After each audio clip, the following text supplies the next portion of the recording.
the deceptive arrival of Mahdia. In the early 1990s, the Yemeni province of Ib, known for its deep-seated traditions, was home to a truly remarkable and chilling story. It begins with a woman named Mahdia, who arrived from the coastal city of Aden. Unlike most outsiders, Mahdia deliberately sought to integrate into one of Ib's most conservative villages, a place where families were known for their strict adherence to custom.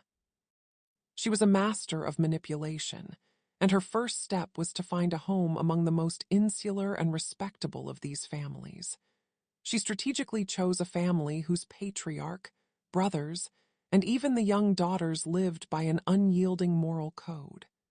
The village whispered about their family honor and the legendary beauty of their youngest daughter, a girl of only 9 years. It was this child whom Mahdia targeted. Mahdia, unbeknownst to the villagers, was not a simple woman seeking a quiet life. She was a hunter of victims for Aden's booming nightlife, where discos and nightclubs operated inside hotels. She had come to Ib on a mission to find a beautiful, innocent girl from an unblemished background, a commodity highly valued in her sinister trade. Her method was as subtle as it was malicious. She cultivated a persona of an old, frail woman in her 60s, burdened by age and too tired to perform basic household tasks like cooking and cleaning. She began by visiting the girl's family daily, using the local custom of neighborly visits to her advantage. She would bring small gifts and feign exhaustion, subtly inviting pity from her targets. The henna ceremony, and a deadly custom. Mahdia's plan hinged on the girl's family's well-known customs. In this society, a girl's honor was everything. Leaving the home after sunset, even for the most innocent reason, was considered a catastrophic breach of conduct. A girl who was late returning home, or worse, went missing overnight, could be killed by her own family to erase the shame. This brutal reality was reinforced by stories like that of Mad Adam, a Sudanese doctor who murdered female students and dissected their bodies, knowing their families would never report their disappearances for fear of public disgrace. This deeply ingrained fear was Mahdia's greatest tool. As her bond with the family deepened, Mahdia proposed a henna ceremony, a tradition filled with feminine camaraderie. She specifically asked the girl to help her. As the afternoon wore on, Mahdia kept her busy, subtly bending the rules of social engagement. She feigned distress and vulnerability, playing on the girl's compassion. When the sun began to set, the girl, filled with dread, expressed her need to return home. Mahdia, in a tone both soothing and menacing, assured her there was no need to worry. She gave the girl a drink that was, in fact, a powerful sedative. The girl, exhausted and confused, quickly fell asleep. When the girl awoke, it was 3 or 4 in the morning. She was no longer in Mahdia's house, but in a moving car. Her family, having discovered she wasn't at Mahdia's home, had already started a frantic search. But Mahdia, having anticipated this, had already told them the girl had left earlier. The girl was now a victim of a human trafficking ring. A descent into darkness and a glimmer of hope. The gang in Ib, to whom Mahdia had sold the girl, quickly smuggled her to Aden. She was not taken to a hotel as she had naively hoped, but to a dark, desolate slum. There, she was forced into a room with dozens of other young Arab girls, all crying, laughing, or lost in a daze. The traffickers brutally laid out her options: join them or die, either by starvation, imprisonment, or at the hands of her own family. She resisted, but the beatings, the verbal abuse, and the constant threat of violence eventually broke her spirit. She was starved and abused until she agreed to submit. Her new teachers introduced her to a world of vice. She was taught to dance and behave provocatively for the clientele. She was exposed to a horrifying reality of drugs, alcohol, and moral decay, a stark contrast to the conservative world she had always known. The girl, in her own words, felt as though her life was turning into a nightmare. She was now a girl of the night, a term the traffickers used for their victims, and they made it clear there was no escape. On her first night of work, a young man from the Yemeni American diaspora named Mathana saw her. He had come to the club with friends but was immediately struck by the girl's distress. He saw her crying in a corner and knew she was different from the others. He approached her, offered to pay her to simply sit with him, and asked her what was wrong.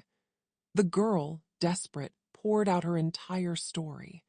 She revealed her name, her family's village, and the respected position they held. She told him about Madia's betrayal and the gangs in both Ib and Aden. A risky rescue and a new beginning.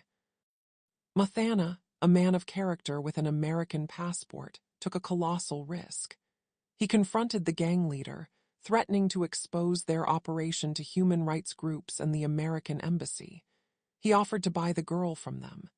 Initially, they mocked him, but when he showed his passport and a genuine willingness to bring powerful forces against them, they relented. They demanded a ludicrously large sum of money for her, believing he would not be able to produce it. Mathana, undeterred, agreed. He raced away, gathered the money from a trusted source, and returned with a group of armed cousins. The gang, seeing his armed escort and the immense sum of cash, quickly handed the girl over.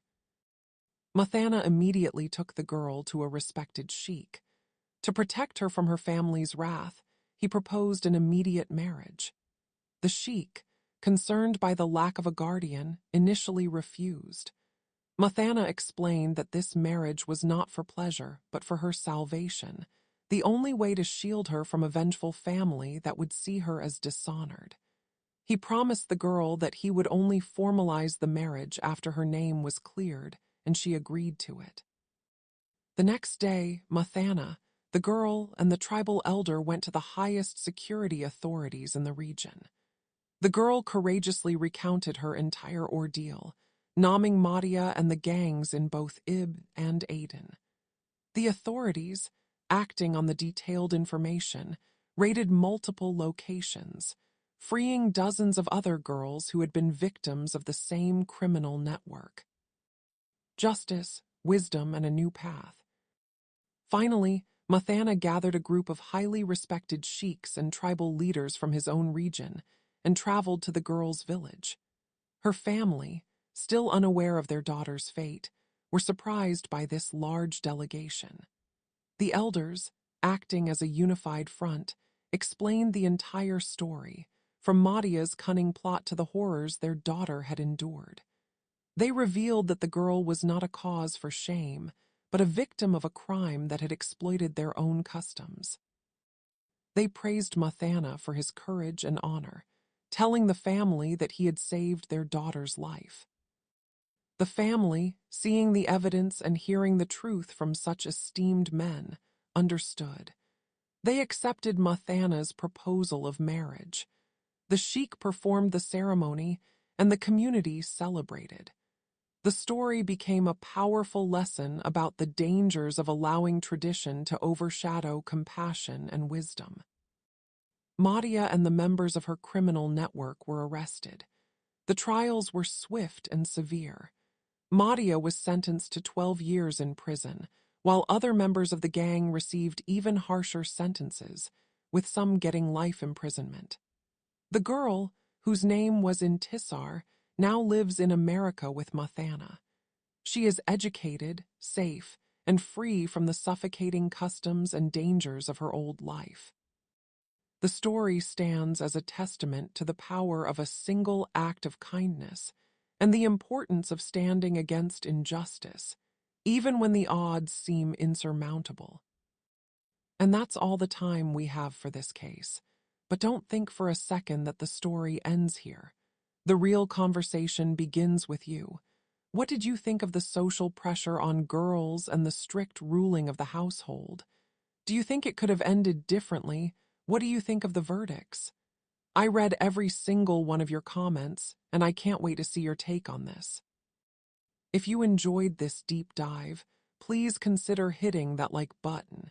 It's a small click that makes a huge difference and tells me you want to see more content just like this.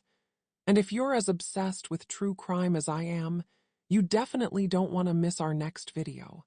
So go ahead and subscribe, ring that notification bell, and join the community. Until next time, stay safe out there.